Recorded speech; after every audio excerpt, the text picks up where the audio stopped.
team. We really feel pleased about it. I mean, really good.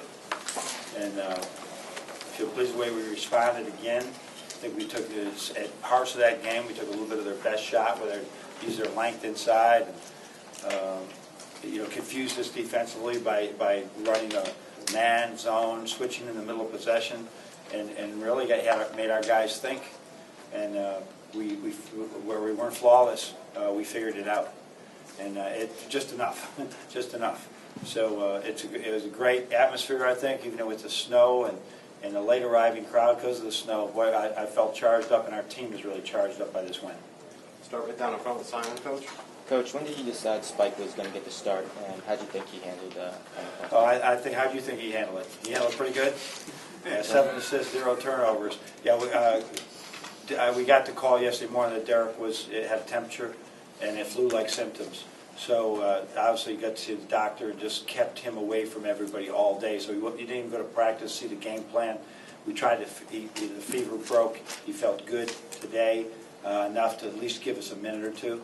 But Spike was fine, and so really pleased the way he played. The biggest assist of the game was over the top when their zone had us confused. Over the top to Glenn was the biggest play, one of the bigger plays this year. So did you tell him today that he was going to start it? No, yesterday I think we assumed that. We've had times where guys missed the practice before, but they were at practice. They could be there. They saw the game plan. Only a couple times, but he knew. He knew. We told him yesterday. On your right with Nick. John, we talk about these little seasons within seasons. This is a tough 3-game stretch for you. If I told you before this stretch started you guys would be 2-0 heading into the third game, would you have believed that was happening? See, when we talk would be the issue here. How far before, whatever. Like I said, I'm so boring in this. I don't even look at it. And I know, but I'm really pleased that I know Iowa's good and we beat Iowa. But forget about Wisconsin. Forget about the next opponent. We just beat Iowa. So, it is when we're looking at the end, and Wisconsin and Iowa and Michigan State are all in the NCAA tournament. Probably whoever's after that will be in the NCAA. It's like, wow, you beat some really good teams, and we just keep growing from it. Right down in front with Roger. But I'm really pleased. What was that? 7 or 8 in a row. 8 in a row. That's good stuff. We knew defense would be a concern and whether you'd be able to hold them to a decent pace, but you were able to keep them in the 60s and really play some good defense in stretches there too.